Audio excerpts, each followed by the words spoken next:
Et si vous aviez le pouvoir de faire un échange de corps avec un baiser, ce qui bien sûr mène à toutes sortes de situations d'harem. Et pour que votre vie redevienne normale, vous devrez trouver les 7 sorcières de votre école, chacune avec leurs propres pouvoirs uniques qui sont également activés par un baiser.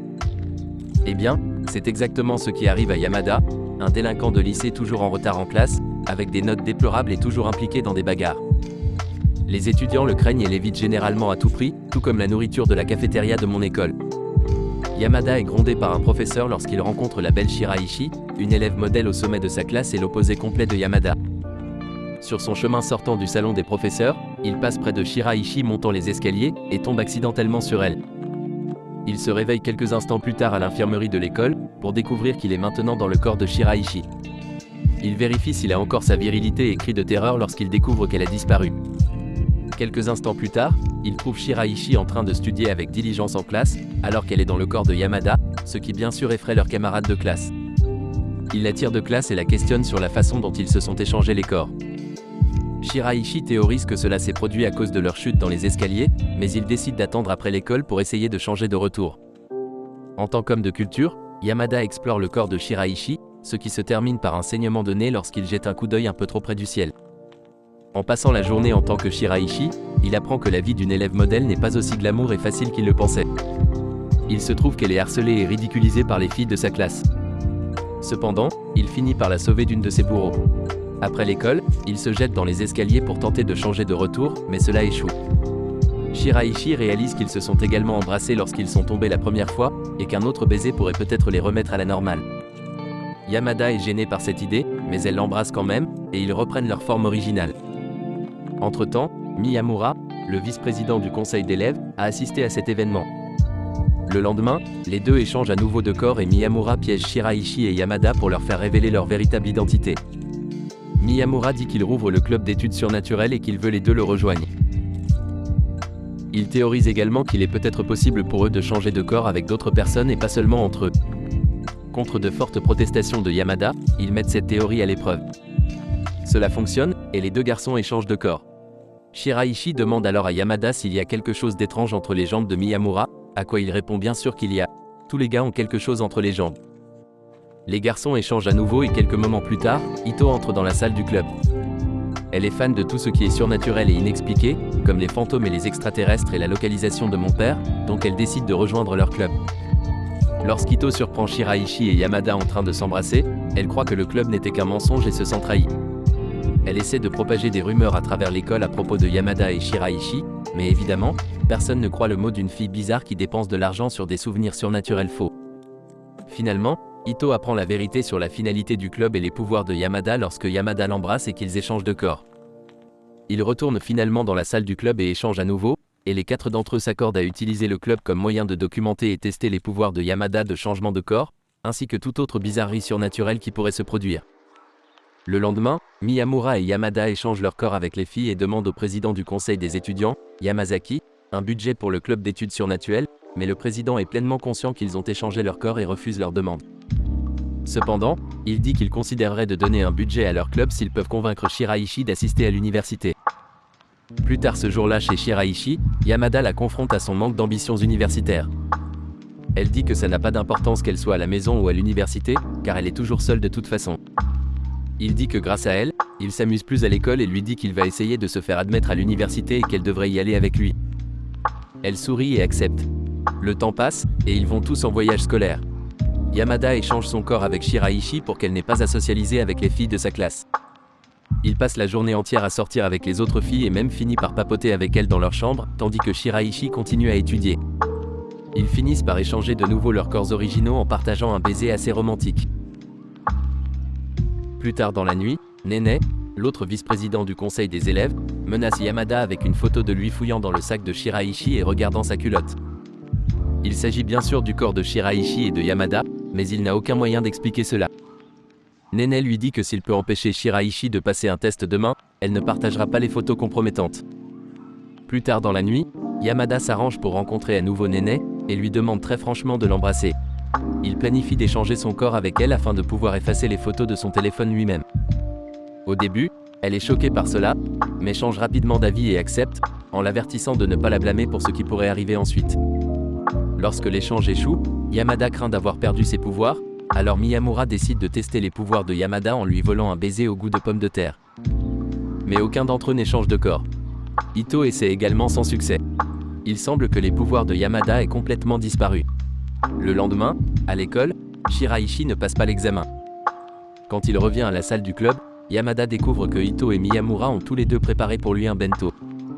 Ils se disputent pour savoir lequel de leurs bentos Yamada finira par manger et avouent tous les deux être amoureux de lui. Agacés par leur comportement excessif de sentimentalité envers lui, Yamada les embrasse dans une tentative optimiste de les libérer du charme d'amour. Ils redeviennent normaux et tous les deux ressentent immédiatement la détresse et la tristesse de l'amour perdu. Yamada apprend alors qu'il a la capacité de dupliquer le pouvoir d'une sorcière et qu'il a copié le pouvoir de charmer de Nene, ce qui signifie que Shiraishi est en réalité celle qui a le pouvoir d'échanger de corps. Étonnamment, Nene elle-même est tombée amoureuse de Yamada, à cause de son propre pouvoir. Nene est également toujours vue avec Ushio, qui est comme son chien de compagnie fidèle. Yamada explique que Ushio et lui étaient amis au collège, mais ont arrêté de se fréquenter au lycée après que Yamada a été suspendu pendant une semaine. Ushio efface les photos compromettantes et supplie Yamada d'utiliser le pouvoir de Nene contre elle pour la ramener à la normale, car il est amoureux de Nene. Il sait qu'il ne l'aime que parce qu'elle a utilisé son pouvoir sur lui, mais dit que c'est incroyable d'être sous son sort. Nene elle-même ne veut pas perdre la sensation d'aimer Yamada, mais il l'embrasse malgré ses protestations. Ushio et Yamada se réconcilient, et le groupe reçoit un vieux carnet dans lequel 7 sorcières sont énumérées, avec leurs différents pouvoirs, mais il manque un deuxième carnet. Le club décide qu'ils vont essayer de trouver et d'identifier les 5 sorcières restantes. Pendant les vacances d'été, Yamada doit aller à l'école de rattrapage, tandis que les autres membres du club profitent de quelques moments de plaisir à la plage. Mais il n'est pas malheureux pendant trop longtemps, car il finit par échanger de corps avec Shiraishi pour qu'elle puisse passer la classe pour lui. Cependant, Mako, une camarade de classe de l'école de rattrapage de Yamada, embrasse Shiraishi à la fin du cours. Ils n'échangent pas de corps, ce qui amène le groupe à croire que Mako est aussi une sorcière, ce qui expliquerait certainement les cheveux verts. Yamada finit par l'embrasser et découvre que son pouvoir est la télépathie, et il apprend également que malgré son apparence timide, c'est une maman dominante. Le lendemain, ils utilisent sa télépathie pour échanger des réponses et passer la classe, et avec ce but atteint, ils ont accès à la vieille salle du club d'études surnaturelles, où se trouve le deuxième carnet selon les rumeurs. Mais la pièce est entièrement vide. Ils ne laissent pas cette mauvaise nouvelle gâcher le reste de leurs vacances d'été. Au lieu de cela, ils passent leur temps restant à faire des souvenirs qui dureront toujours. Mako informe alors le groupe de la 4e sorcière, Varia, qui a été absente de l'école depuis un certain temps maintenant. Chez elle, Maria avoue à Yamada qu'elle a le pouvoir de voir le futur proche, et qu'elle a eu une vision de l'ancien bâtiment scolaire brûlant jusqu'au sol. Elle pensait qu'en restant à la maison, elle pourrait altérer le futur, mais il semble que cela n'ait pas fonctionné. Afin de copier ses pouvoirs et de voir l'avenir pour lui-même, il partage un baiser passionné à la française. Le groupe découvre que le pouvoir de Maria ne lui permet de voir l'avenir que de la personne qu'elle embrasse, ce qui la pousse à révéler que la dernière personne qu'elle a embrassée était Kentaro. Après l'avoir rencontré, Yamada n'est pas convaincu que ce type soit impliqué dans l'incendie, jusqu'à ce qu'il l'emmène à l'ancien bâtiment scolaire, où Kentaro avoue aimer frire des tempura quand il se sent déprimé. Notre futur pyromane développe une attirance pour Shiraishi, mais elle le rejette, et bien qu'il n'ait pas réussi à faire chavirer son cœur, ses prochaines cibles sont fixées sur l'ancien bâtiment scolaire. Mais à la fin, Yamada réussit à échanger de corps avec lui au dernier moment et à sauver la journée. Kentaro est émerveillé par les pouvoirs des sorcières et décide de rejoindre le club d'études surnaturelles. Pour leur prochaine mission, le club est invité à arrêter un groupe d'étudiants qui causent des dégâts depuis qu'ils sont associés à Noa, la 5e sorcière. Quand Yamada révèle à Noa qu'il sait tout sur elle et les autres sorcières, elle fait entrer ses sbires dans leur club et voler le premier carnet. Un Yamada en colère affronte le président du conseil d'étudiants et lui demande de tout dire. Yamazaki révèle que Noa essaie en réalité d'apprendre l'identité de toutes les sorcières pour pouvoir les éradiquer. Les membres du club capturent les 3 sbires et les utilisent comme moyen de pression pour faire arrêter Noa de chasser les sorcières. Elle dit que ces 3 sont ses amis précieux et montre clairement qu'elle se soucie plus d'eux que de tout ce qui a trait aux sorcières. Elle dit que ses amis ne sont pas ceux qui causent des dégâts autour de l'école et qu'ils sont accusés de tout. Elle embrasse Yamada pour lui montrer son pouvoir afin qu'il comprenne enfin ses motivations pour vouloir identifier toutes les sorcières. Il s'avère qu'elle a le pouvoir de voir les traumatismes passés de quelqu'un sous forme de rêve ou peut-être plus, de cauchemar. Cette nuit-là, Yamada voit son traumatisme. Il voit comment elle a été enfermée dans une salle de stockage pendant des heures jusqu'à ce qu'un enseignant vienne à son secours, mais à ce moment-là, elle avait déjà uriné sur elle-même. Yamada comprend maintenant le lien que Noa partage avec ses amis car elle a vu tout leur traumatisme. Il promet d'essayer de blanchir son nom et celui de ses amis. Après cela, Noah s'accroche à Yamada alors qu'elle avoue être tombée amoureuse de lui. Ce même jour, Maria demande à Yamada de l'aider à trouver un moyen d'effacer ses pouvoirs car elle veut tomber amoureuse un jour et elle ne peut pas le faire si elle voit l'avenir chaque fois qu'elle embrasse quelqu'un. Pour accéder à son souhait, Yamada rencontre Tamaki, qui est un autre concurrent pour la présidence du conseil d'école et qui est un tueur de sorcières, tout comme Yamada. Tandis que Yamada a la capacité de copier les pouvoirs, Tamaki a la capacité de les voler. Il possède actuellement le pouvoir de Mikoto, la secrétaire du président, et la 6e sorcière. Elle avait le pouvoir de se rendre invisible à toute personne qu'elle embrassait, pouvoir que Tamaki lui a volé, à sa demande.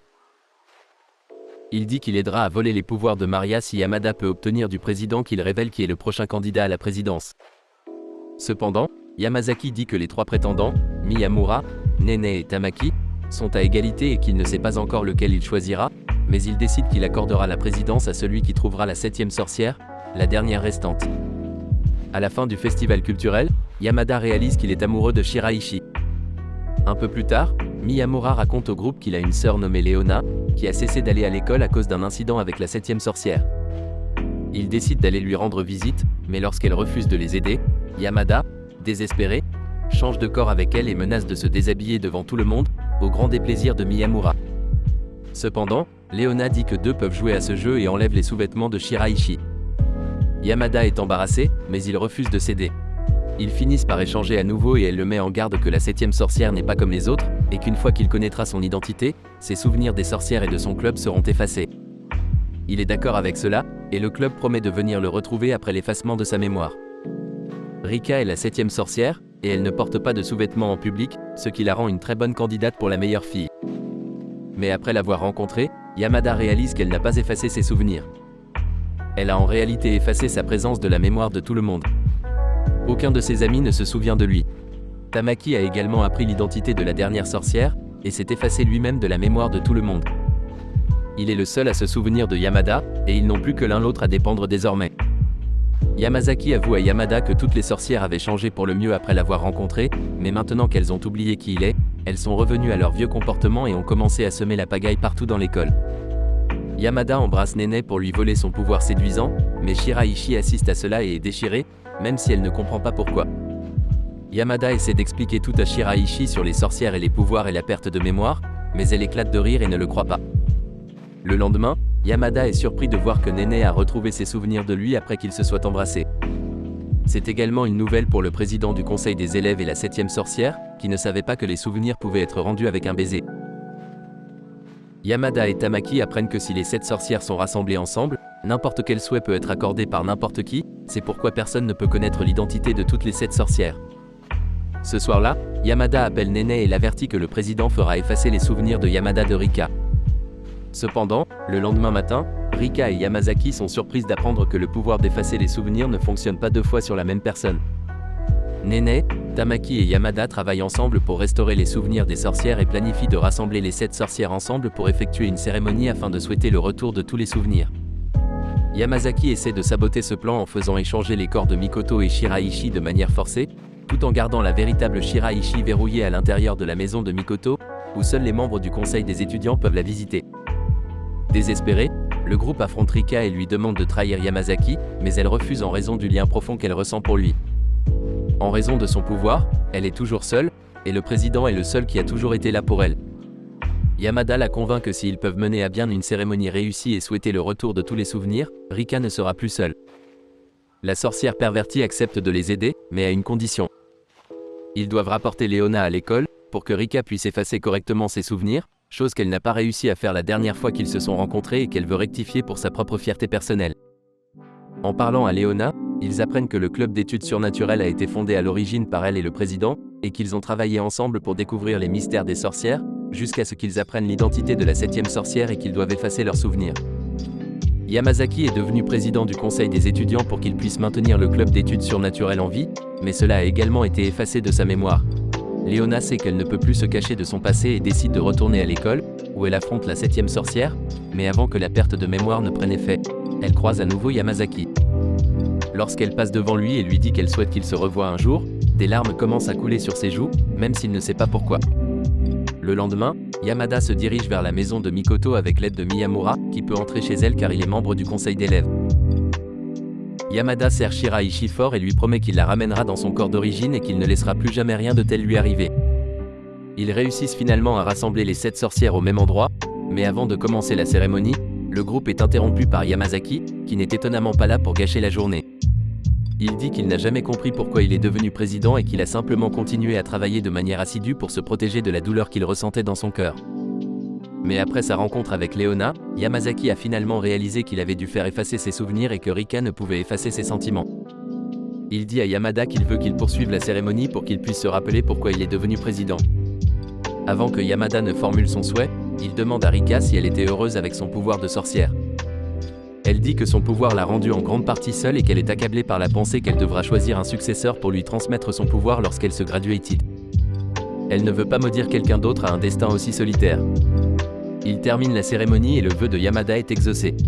Le lendemain, Yamada est soulagé et au bord des larmes lorsqu'il découvre que tous ses amis se souviennent de lui. Il invite tout le monde à la salle de club pour révéler ce qu'il a souhaité. Même Yamazaki, Leona et Rika viennent. Il se trouve que Yamada n'a pas souhaité que tous leurs souvenirs reviennent. En réalité, il a souhaité que les pouvoirs des sorcières disparaissent à jamais. Toutes les sorcières sont heureuses de cette décision et expriment combien les pouvoirs les ont rendues solitaires, et comment maintenant, elles réalisent qu'elles n'ont pas besoin de pouvoir pour faire des amis ou avoir une vie scolaire significative. Avec tout réglé et revenu à la normale, Yamada peut enfin profiter de moments seuls avec Shiraishi. Il lui avoue son amour et elle répond à ses sentiments. Elle demande à Yamada de l'embrasser, juste pour s'assurer que les pouvoirs des sorcières ont vraiment disparu. C'est la première fois qu'ils s'embrassent pour l'amour et non pour l'utilisation de leurs pouvoirs, ils sont donc un peu gênés. Merci beaucoup pour avoir regardé. S'il vous plaît, aimez, abonnez-vous et cliquez sur la cloche de notification pour plus de récapitulatifs d'animés. C'était Black Hole Animé et j'espère vous revoir tous dans la prochaine vidéo.